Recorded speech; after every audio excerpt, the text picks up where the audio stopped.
coming to applications of Henry's law.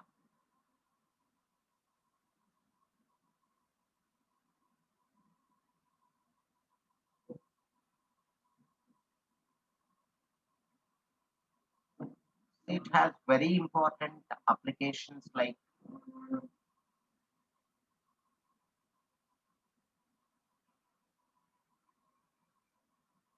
see, soda water is nothing but carbon dioxide dissolved in water under high pressure. Not just soda water, but all the aerated drinks consist of carbon dioxide dissolved in water under high pressure. Now, CO2 is dissolved under high pressure and it is simply sealed. Okay. Because pressure, as we increase, increases the solubility or dissolution. So that's how more CO2 gets dissolved in water.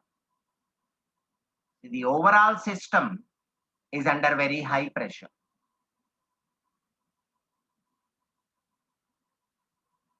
Now, if suppose the bottle or the seal is opened, what happens? Now it is open to atmosphere. That means it is under 1 atmospheric pressure. Means now the pressure is less than what it was earlier, what it was when it was sealed, right? Sealed it under very high pressure, and now when the seal is open and when it is open to atmosphere, I mean atmospheric pressure, that means when pressure is decreased, solubility obviously decreases. When solubility decreases, CO2 comes out in the form of bubbles. Okay, simple. Under high pressure,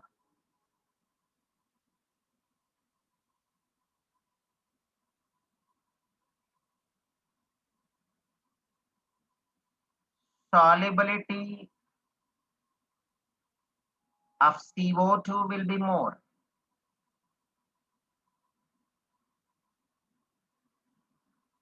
This is when it is sealed.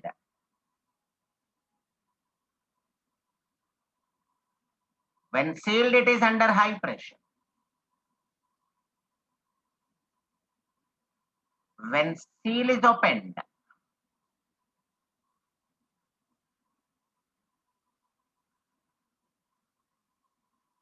pressure decreases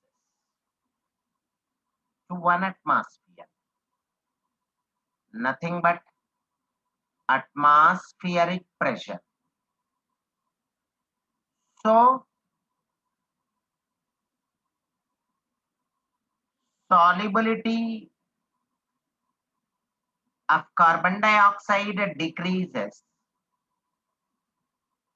and hence it comes out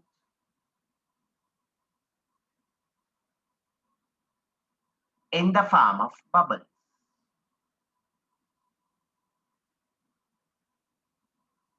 Okay, so that is about soda water and all aerated drinks. Okay, next. Second application.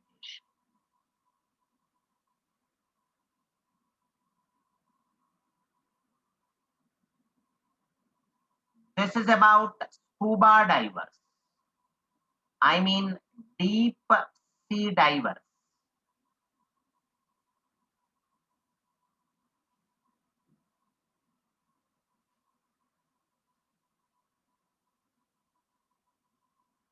See, these are scuba divers. When they go deep into seawater, where the pressure is very high,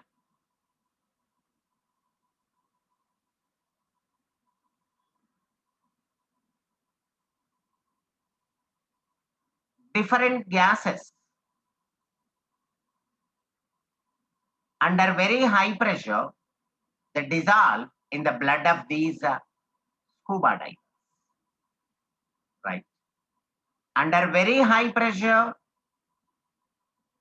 gases which are in dissolved state in water, they dissolve in the blood of scuba divers when they go deep into water.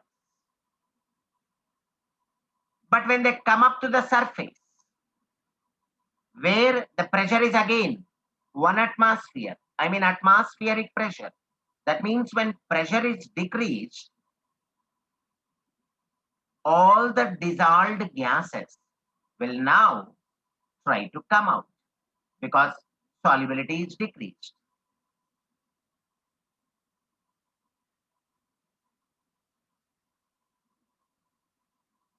So when the gases come out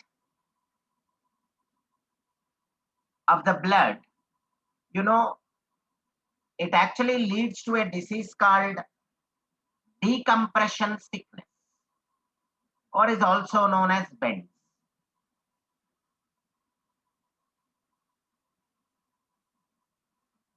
Okay, when the gases come out in the form of bubble, they actually block the capillaries.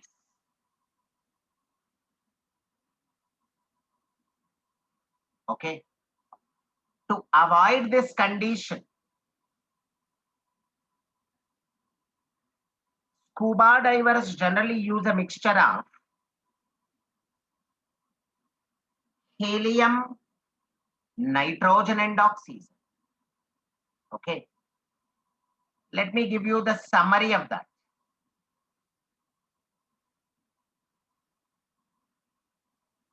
Deep in water,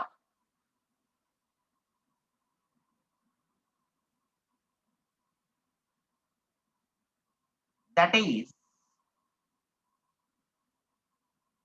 under high pressure,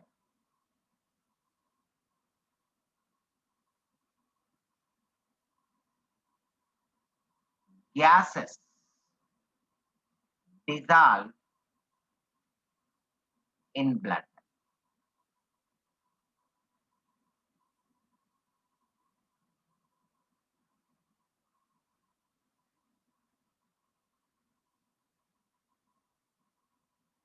To a greater extent,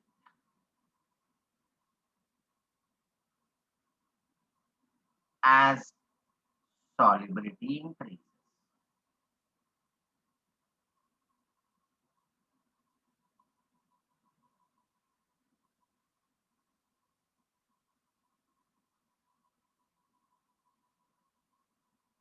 At the surface,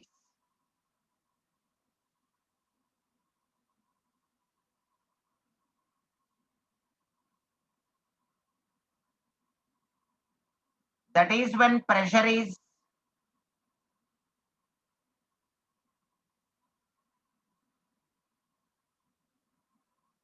1 atmosphere,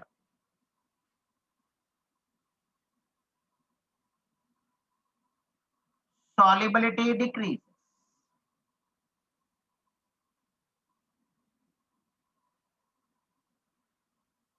And the dissolved gases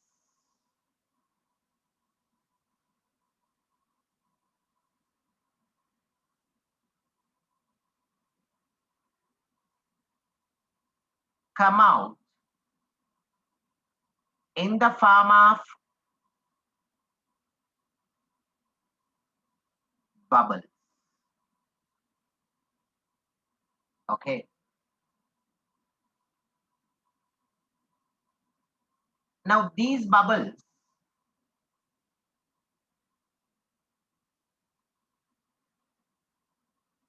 block the capillaries.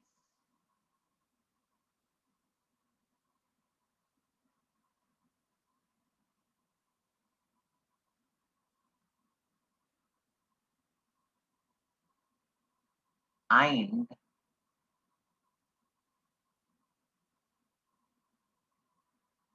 cause decompression stiffness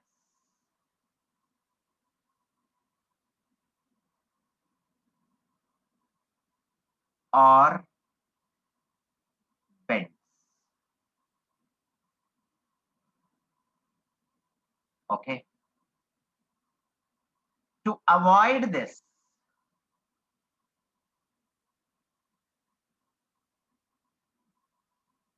rather than going for the regular air bags or air cylinders,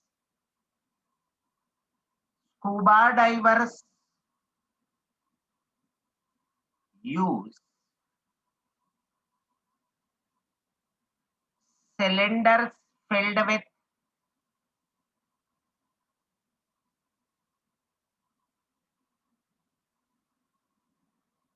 helium, nitrogen, and oxygen.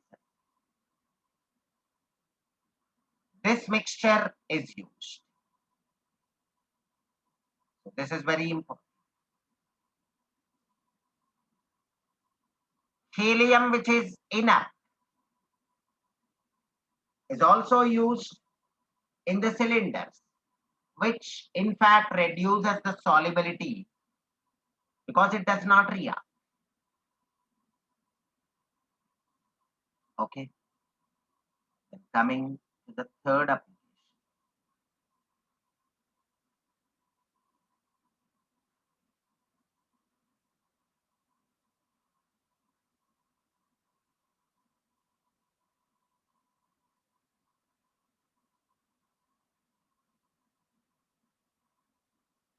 So generally, those who live at high altitude, I mean mountains, where the partial pressure of oxygen is less. See, as we go high,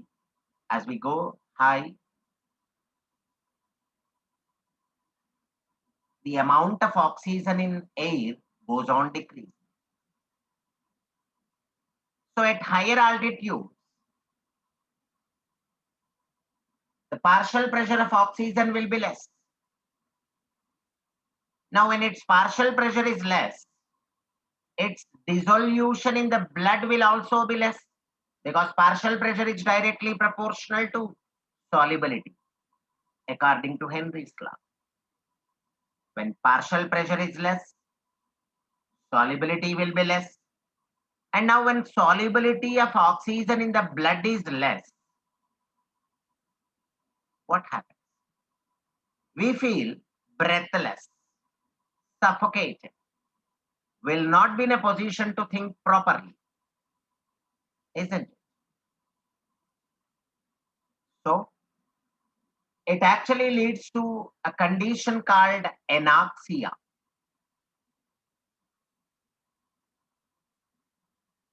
which in fact refers to without oxygen, no oxygen, anoxia. See, at higher altitude, the summary is at higher altitude, partial pressure of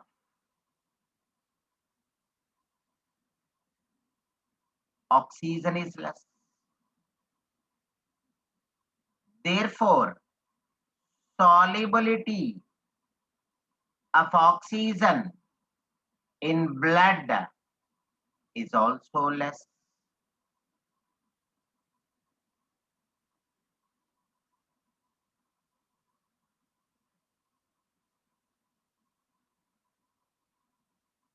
So,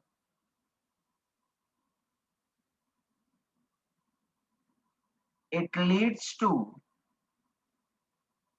anoxia,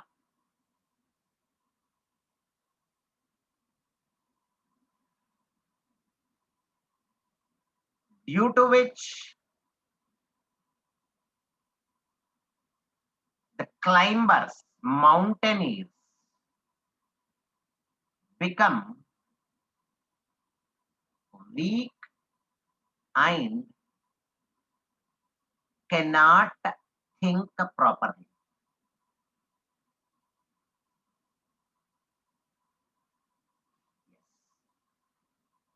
So these are the applications of Henry's law. The first one is with regard to the dissolution of carbon dioxide in water under high pressure. The second one is with regard to decompression thickness or bends. The third one is with regard to anoxia.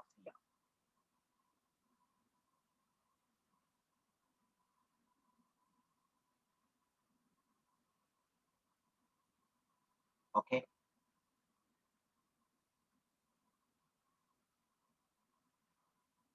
Now let us see the limitations of Henry's law.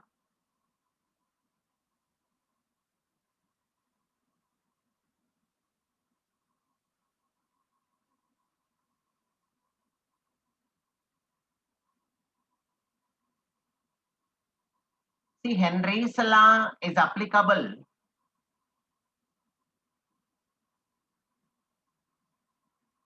at low pressure and of course high temperature. That means under ideal conditions.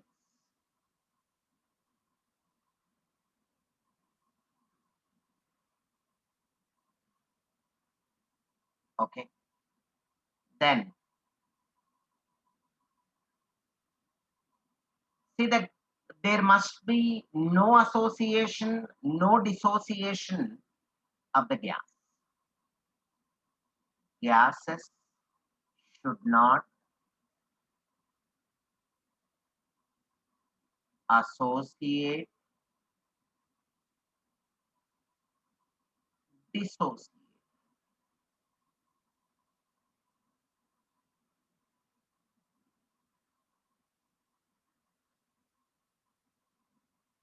Then finally, gases should not form compounds with the solvent. Okay.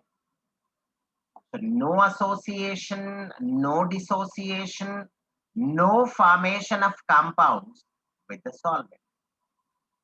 In such conditions, Henry's law will not be applicable. Okay.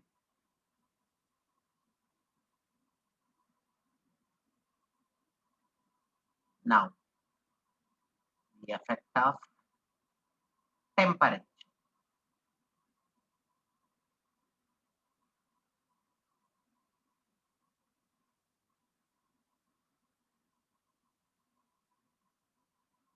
See the dissolution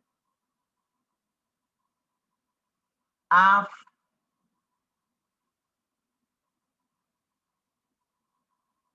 gases in liquids is an exothermic process.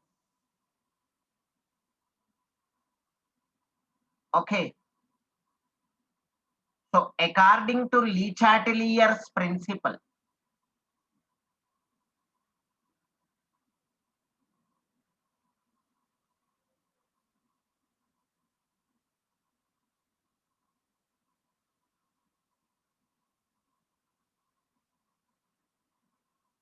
low temperature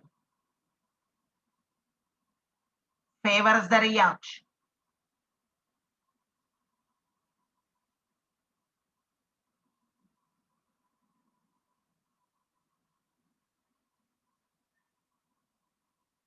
Okay. So with increase in temperature, dissolution or the solubility decreases and vice versa.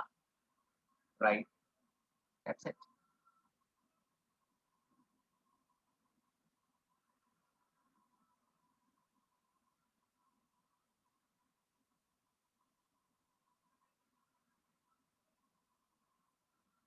Then the next concentration term is parts per million, ppm. Simple.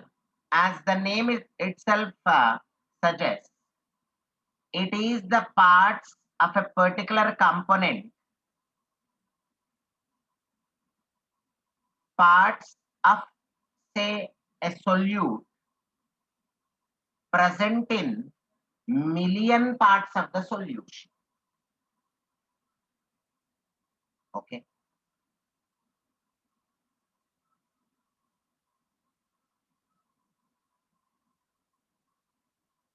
Can be given as number of parts of a solute, in general a component,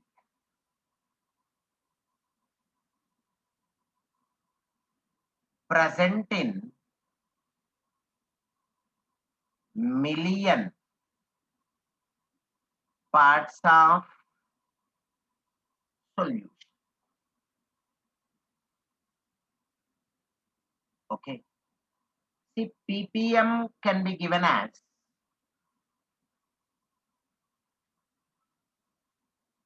in terms of weight. It can be given as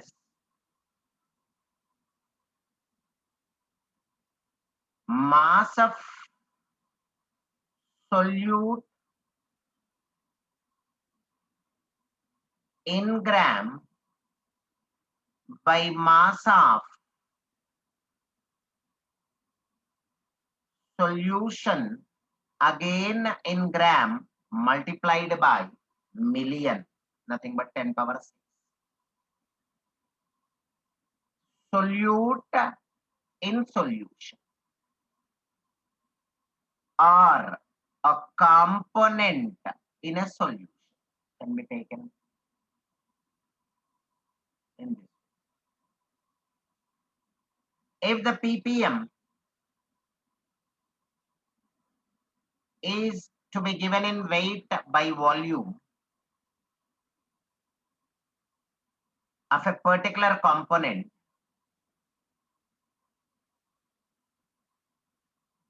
of solute, in this case also. Now here it is the mass of solute in gram because it's weight by volume. Now consider volume of solution in ml into 10 power 6. Now if the same thing is to be taken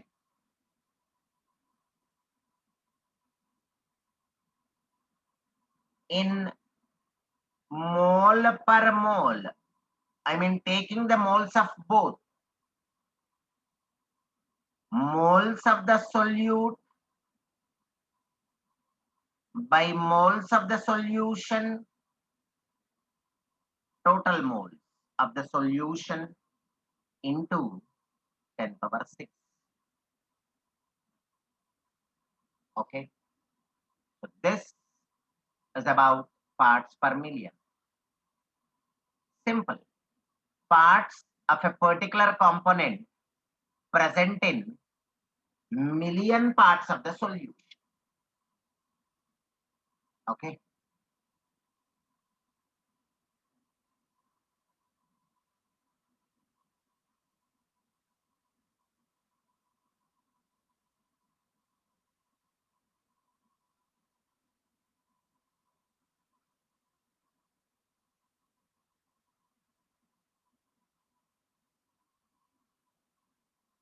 Now let us go for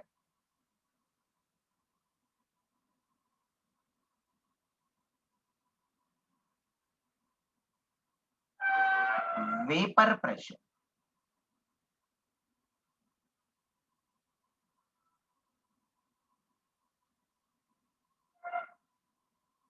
To know what vapor pressure, we should first know two processes, evaporation and condensation.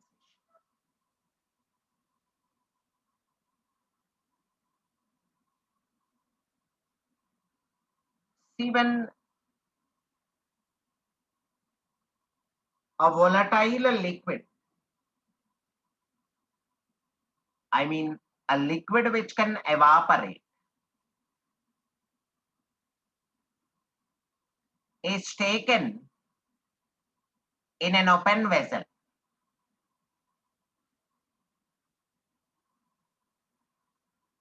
after some time, if it is observed, what we observe is the level of liquid will be less than what it was original, what it was earlier. Why? See, it is because of escaping of liquid molecules into surroundings.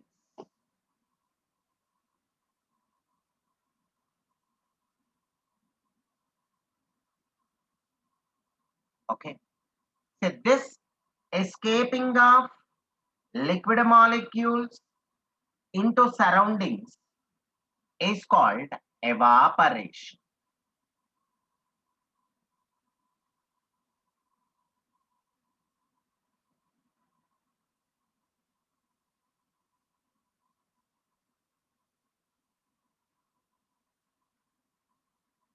Now, if the same process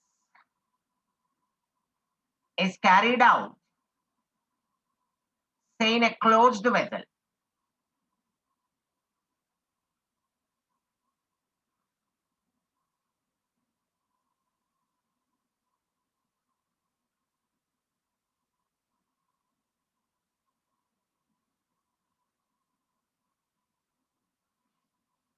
see, initially the liquid molecules escape into space above the liquid.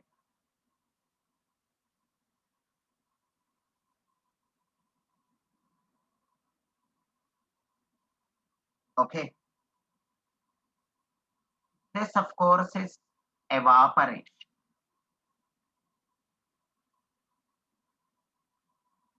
See, as evaporation proceeds, the number of vapor molecules increases.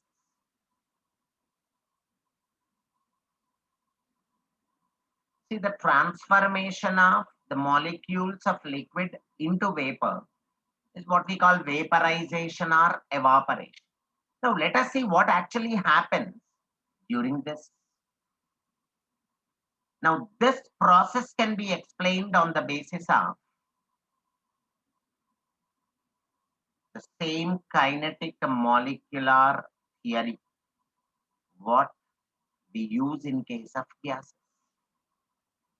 Just like the molecules of a gas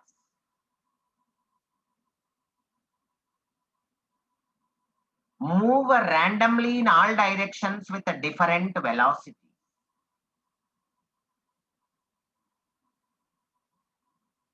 what is called Brownian movement. You know, due to this Brownian movement or random motion of the molecules, they make collisions with each other and also with the walls of the container. Right. In a similar way, even in liquids also, liquid molecules move randomly in all directions with a different velocity. They make collisions with each other. During these collisions, some molecules gain energy and some other lose energy.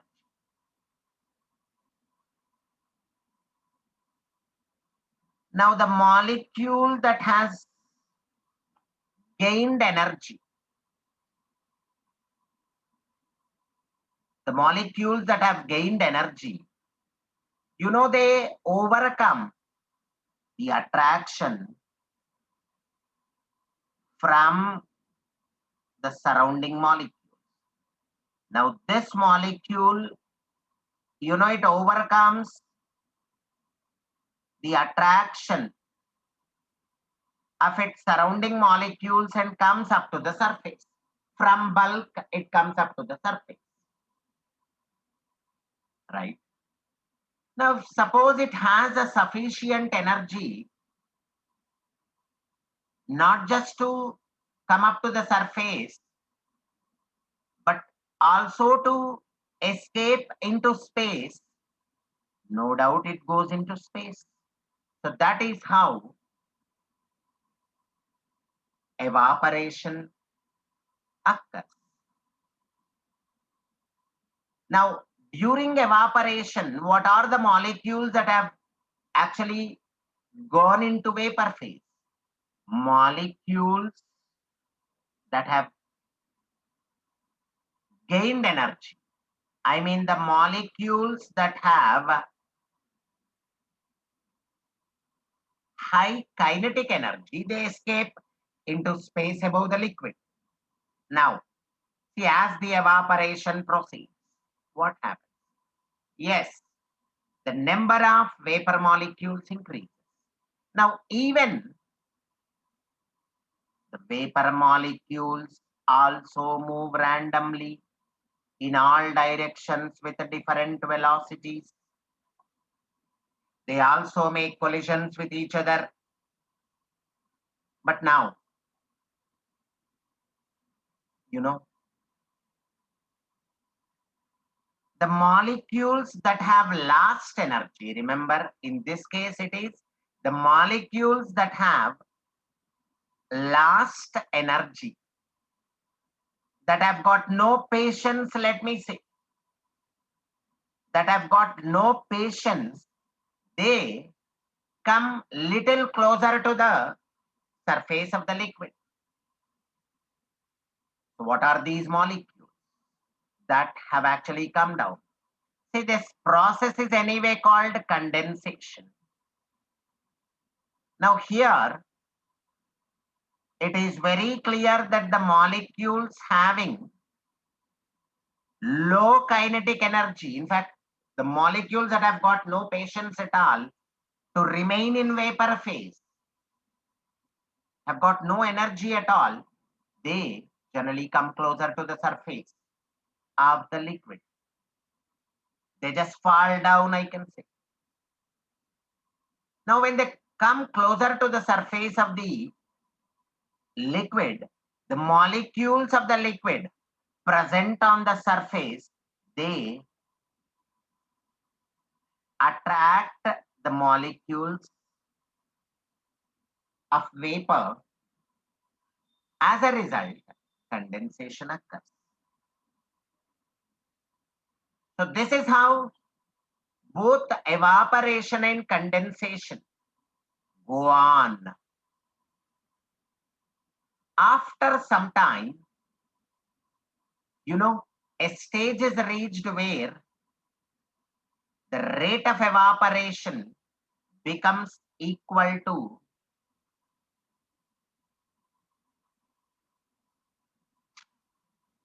the rate, unit time per second, rate of condensation. Okay. This state or this stage is called state of equilibrium. And this is dynamic in nature. We call it dynamic equilibrium. See, this is called dynamic equilibrium because even after the attainment of equilibrium, remember, both the processes continue to occur. Both the processes still continue to take place. But it appears as if the processes have stopped because, the number of liquid molecules escaping into space above the liquid in unit time is equal to the number of vapor molecules getting condensed into liquid. will be the same. So it appears as if the processes have stopped. But no, in the real sense, they do not stop. That is how it goes on. And the reason why we call it dynamic equilibrium is both the processes take place continuously, even after the attainment of equilibrium. Now, one last point. After the attainment of equilibrium, you know, the vapor exerts some pressure on the surface of the liquid. This is what we